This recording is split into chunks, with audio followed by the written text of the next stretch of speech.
गोपी शेटांनी सांगितलं की 83-84 वसंतदादा मुख्यमंत्री असताना खऱ्या अर्थानं या म्हैसाळ प्रकल्पाला मंजुरी मिळाली होती. प्रतीकदादा पाटील ज्यावेळी केंद्रीय मंत्री झाले तेव्हा ह्या म्हैसाळ व टेंभू प्रकल्पांना जल आयोगाची मान्यता मिळाल्यामुळे म्हैसाळ प्रकल्पाला केंद्रीय सरकारच्या AIBP योजनेअंतर्गत जवळजवळ 1000 कोटीचा निधी जत तालुक्यातले साहेब शेतकऱ्यांनी आणि गावकऱ्यांनी ठराव करायला चालू केलं की आम्हाला जर तुम्ही पाणी देत नसला तर आम्ही कर्नाटकात जातो.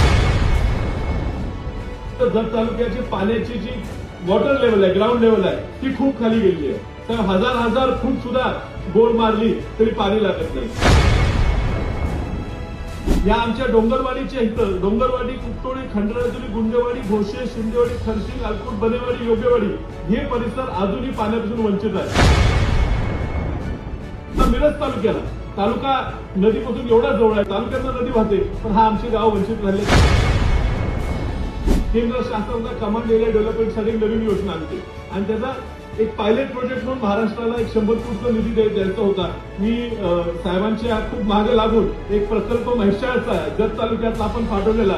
गोपी शेटांनी सांगितलं की 83-84 वसंतदादा मुख्यमंत्री असताना खऱ्या अर्थानं या म्हैसाळ प्रकल्पाला मंजुरी मिळाली होती. मात्र त्यानंतर वसंतदादांनी राजीनामा दिला मुख्यमंत्रीपदाचा आणि ही प्रकल्प मागे पडून गेला. 90च्या दशकात 95 नंतर थोडी गती ह्या कार्यक्रमाला आली, पण पुन्हा मधल्या काळात बंद राहिला होता. ह्या ठिकाणी मोठ्या परिस्थितीत निधी ह्या प्रकल्पाला देण्यासाठी पैसे कमी पडत असताना प्रतीकदादा पाटील ज्यावेळी केंद्रीय मंत्री झाले तेव्हा ह्या म्हैसाळ व टेंभू प्रकल्पांना जल आयोगाची मान्यता मिळाल्यामुळे म्हैसाळ प्रकल्पाला केंद्रीय सरकारच्या AIBP योजनेअंतर्गत जवळजवळ 1000 कोटीचा निधी हा काँग्रेसच्या दिल्ली सरकारने मंजूर केल्यामुळे 2013 साली जत तालुक्याच्या बिरनाळ तलावात आपण पाणी सोडू शकतो. अर्थात खूपच कमी पाणी मिळत होतं. जत तालुक्यातले साहेब शेतकऱ्यांनी आणि गावकऱ्यांनी ठराव करायला चालू केलं की आम्हाला जर तुम्ही पाणी देत नसला तर आम्ही कर्नाटकात जातो आणि त्यामुळे खूप जनरेट्याच्या पाठिंब्यामुळे ह्या ठिकाणी सरकारने त्यावेळी निर्णय घेतला आणि जवळजवळ 900-950 कोटीच्या ह्या 2 योजना, एक पाणी जतमध्ये न्यायचं आणि पुढे वितरित करायचे 2 योजनेचं टेंडर झालं आणि पैसेही तुम्ही चांगले उपलब्ध करून दिल्यामुळे काम चांगल्या पद्धतीने सुरू आहे.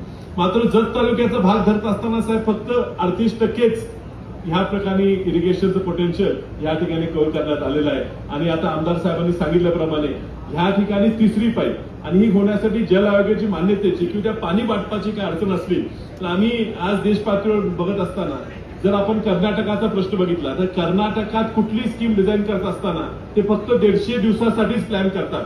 आपली म्हैसाळचा प्रकल्प हा 270 दिवसात 5 TMC पाणी न्यायचा प्रकल्प असल्यामुळे त्याची जी आपली क्युसेकची क्षमता आहे ती थोडी कमी आहे. तर ह्याला नियोजन करताना साहेब आपण जल आयोगाकडून मान्यता घेऊ शकतो. टेंभूचा प्रकल्प पुढे गेलेला आहे. ह्या जल आयोगाच्या मान्यतेचा अजून प्रस्ताव गेलेला नाही. तो पाठवत असताना तो जर 150 दिवसात 5 TMC पाणी न्यायचा आपण जर प्रकल्प केला तर ह्या ठिकाणी कमी वेळेत जास्त पाणी येता येईल आणि ज्यावेळी पुराची परिस्थिती आमच्या कृष्णा नदीत होते त्यावेळी पुराच्या काळात अतिरिक्त दिवस तो योजना पुराचा असल्यामुळे चालवून ह्या ठिकाणी जास्तीत जास्त पाणी देता येईल. ह्या तालुक्याचं जत तालुक्याची पाण्याची जी वॉटर लेवल आहे, ग्राउंड लेवल आहे, ती खूप खाली गेलेली आहे. तर हजार फूट सुद्धा बोर मारली तरी पाणी लागत नाही. त्यामुळे येणाऱ्या ह्या पावसाळ्यात आपल्याकडनं जर हे त्याच्या आधी हा स्कीम पूर्ण करून पावसाळ्यात सुद्धा जास्तीत जास्त येणार आहे त्या पाईपलाईन मध्ये सुद्धा जेवढं जास्तीत जास्त पाणी त्या ठिकाणी आपण देऊ शकू त्यातनं ह्या ठिकाणचं वॉटर टेबल जे आहे ते थोडं वर आलं तर पर्क्युलेशनने पाणी सगळीकडे पोहोचता येईल. सर ह्या बरोबर आपण आता आलायच म्हणून या आमच्या डोंगरवाडीच्या इथं डोंगरवाडी, कुपटोळी, खंडराजुरी, गुंडेवाडी, घोषे, शिंदेवाडी, खरशिंग, अलकुट, बनेवाडी, योगेवाडी हे परिसर अजूनही पाण्यापासून वंचित आहे. तिथं डोंगरवाडीत तुम्ही एक उपसा योजनेचं जर नियोजन केलं तर त्यात त्या परिसराला जो वंचित राहिला मिरज तालुका नदीपासून एवढा जवळ आहे, नदीतनं तालुक्यातनं नदी वाहते, पण हा आमचे गाव वंचित राहिले. त्यासाठी थोडे पैसे लागणार आहेत आणि त्याचबरोबर आमच्या माझ्या मतदारसंघातल्या कडेगाव गावातले रायगाव, शाळगाव, अपशिगे, कोतोडे, त्याचबरोबर कराडगावच्या शामगाव ह्या गावात सुद्धा फक्त 100 कोटी जर तिथे उपलब्ध झाले तर थोडी लिफ्ट होऊन त्या ठिकाणी सुद्धा आपण पाणी देता येईल. साहेब पुढचं सुद्धा नियोजन कॅट डेव्हलपमेंटचं म्हणजे कमांड एरिया डेव्हलपमेंटचं जे आहे केंद्र शासनाचा कमांड एरिया डेव्हलपमेंटसाठी नवीन योजना आणते आणि त्याचा एक पायलट प्रोजेक्ट म्हणून महाराष्ट्राला 100 कोटीचा निधी द्यायचा होता. मी साहेबांच्या खूप मागे लागून एक प्रकल्प म्हैसाळचा जत तालुक्यात आपण पाठवलेला. दुर्दैवानं जळगावचा प्रोजेक्ट तुम्ही सिलेक्ट केला पायलट म्हणून अजूनही जर बदलता येत असेल तर ह्या ठिकाणचे शेतकरी ड्रीप इरिगेशन करायला तयार आहेत. तर जत तालुक्याचा तो कॅटचा 100 कोटीचा प्रोजेक्ट आणि त्यानंतर तो चांगला होणाऱ्या प्रोजेक्टसाठी तुम्ही जर पाणी उपलब्ध करून पैसे उपलब्ध करून दिले तर निश्चित ह्या तालुक्याला कष्टकरी लोक आहेत साहेब, कष्टातले दिवस काढलेले आहेत, यांना पाणी मिळालं तर निश्चित साहेब चांगली पिकं उगवून आपल्या महाराष्ट्राच्या अर्थव्यवस्थेसाठी एक चांगली कामगिरी करू शकतील.